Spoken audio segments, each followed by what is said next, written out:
یہ سورہ مبارک کا نماز کا جزو لازم ہے، جزو لازم۔ چنانچہ اس کے ضمن میں وہ حدیث میں آپ کو سنا دینا چاہتا ہوں کہ جو بخاری میں بھی ہے، مسلم میں بھی ہے، ترمذی میں، ابو داؤد میں، نسائی میں وغیرہم، یوں سمجھیے کہ محدثین نے سب نے اس کو تسلیم کیا ہے۔ اور یہ حضرت عبادہ ابن صامت سے ہے رضی اللہ تعالی عنہ۔ وہ فرماتے ہیں کہ حضور نے ارشاد فرمایا لا صلاۃ لمن لم یقرأ بفاتحۃ الکتاب، اس شخص کی کوئی نماز نہیں جو فاتحۃ الکتاب یعنی سورہ فاتحہ نہیں پڑھتا، اس کی کوئی نماز نہیں۔ اس کا یہ مفہوم تو متفق علیہ ہے کہ سورہ فاتحہ نماز کا جزو لازم ہے۔ البتہ اس کے بعد اختلاف ہے، آیا جماعت کی شکل میں جب نماز ادا کی جائے تو امام کے ساتھ ہر مقتدی کا پڑھنا بھی واجب ہے یا نہیں؟ اس میں تین آراء ہیں ہمارے ہاں، دو انتہائی آراء ہیں، ایک درمیانی رائے ہے۔ ایک رائے جو ہمارے ہاں تو بہت ہی معروف ہے، مشہور ہے، اس لیے کہ امام ابو حنیفہ کی رائے ہے، فقہ حنفی کا بڑا اہم مسئلہ ہے، اور ہماری عظیم اکثریت جو ہے آبادی کی وہ حنفی المسلک ہے۔ تو وہ تو یہ ہے کہ امام کی قرات جب ہو رہی ہے، امام کے ساتھ آپ نماز پڑھ رہے ہیں تو امام کی قرات ہی آپ کے لیے قرات ہے، آپ کو نماز نہیں پڑھنی۔ مقتدی کے لیے یہ سورہ فاتحہ جو ہے اس کا پڑھنا ضروری نہیں، بلکہ نہ صرف یہ کہ ضروری نہیں بلکہ نہ پڑھنا ضروری ہے۔ یہ انتہائی شدت ہے کہ جو حنفی مسلک میں اس بارے میں ہے، اور مثال وہ دیتے ہیں بڑی، یعنی ایک اعتبار سے تمثیل و تشبیہ کے پہلو سے بہت یعنی معقول تشبیہ ہے کہ جب وفد کی صورت میں کہیں جائے، کسی بڑی شخصیت کے سامنے پیشی ہو، حاضری ہو، تو کوئی ایک ہوتا ہے جو نمائندہ، وہ گفتگو کرتا ہے، باقی سب لوگ موجود ہوتے ہیں، ان کی موجودگی گویا کہ ایک طرح کی شمولیت ہے، لیکن یہ کہ گفتگو جو ہے، کوئی درخواست پیش کرنی ہے، کوئی مطالبہ رکھنا ہے، تو وہ ایک ان کا نمائندہ پیش کرتا ہے۔ اسی طریقے سے جب امام پڑھ رہا ہے تو گویا کہ مقتدیوں کی طرف سے قرات ہو گئی۔ یعنی یہ مطلب نہیں ہے کہ یہ نماز کا جزو لازم نہیں ہے، صرف یہ ہے کہ جب جماعت کی شکل میں نماز پڑھی جا رہی ہو تو سورہ فاتحہ جب امام نے پڑھ لی تو گویا کہ تمام مقتدیوں کی طرف سے بھی قرات کا حق ادا ہو گیا۔ اس کے بالکل برعکس اور دوسری انتہائی رائے جو ہے وہ امام شافعی کی ہے رحمہ اللہ، کہ جو ظاہر ہے اس کا، ویسے یہ میں عرض کر دوں کہ جو موقف ہے امام ابو حنیفہ کا اور جو حنفی مسلک ہے، اس میں ایک دلیل یہ بھی پیش کی جاتی ہے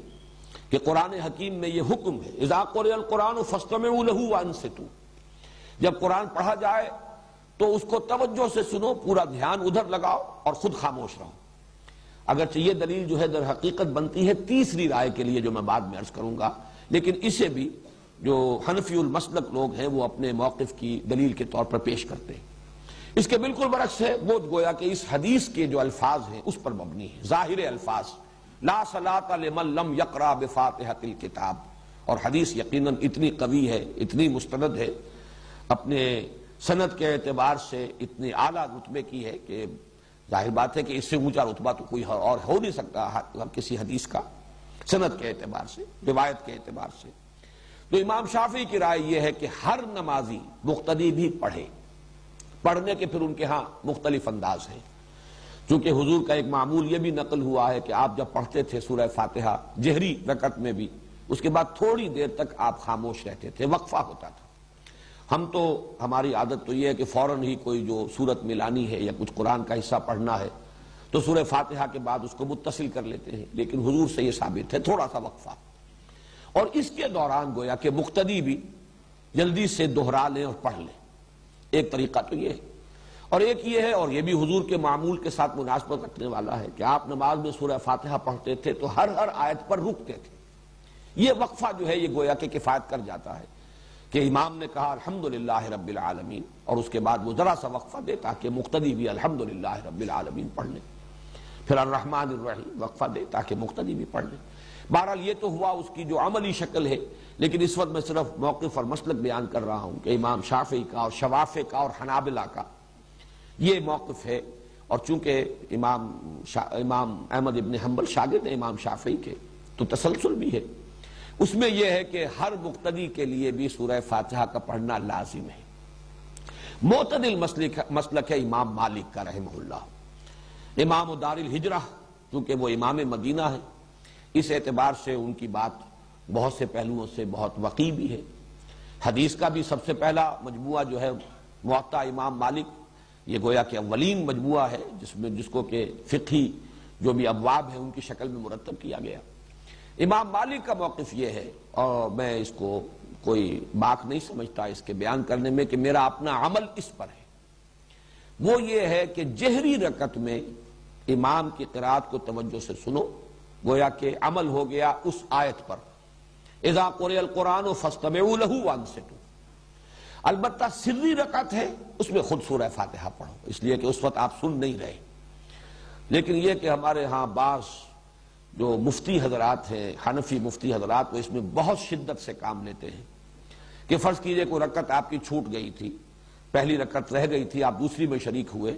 تو اب اگر آپ اپنی رکعت پہلی جو ہے پڑھنے کے لیے، جبکہ باقی نمازی فارغ ہو گئے، سلام پھر چکا، امام سلام پھر چکا، اب آپ کھڑے ہو کر جو رکعت پڑھ رہے ہیں، تو شدت کی انتہا یہ کہ اس رکعت میں بھی سورہ فاتحہ مت پڑھو، صرف اتنی دیر کھڑے رہو جتنی دیر کے سورہ فاتحہ پڑھی جاتی ہے۔ اب یہ چیز جو ہے میرے نزدیک انتہا پسندی والا معاملہ ہے بالکل اس معاملے میں۔ بہرحال درمیانی مسلک یہ ہے، لیکن یہ کہ اس وقت جو کچھ مجھے بیان کرنا تھا یہ میں نے بیان کر دیا، اس لیے کہ یہ عملی مسئلہ ہے، بہت سے حضرات کو اس سے سابقہ پیش آ سکتا ہے،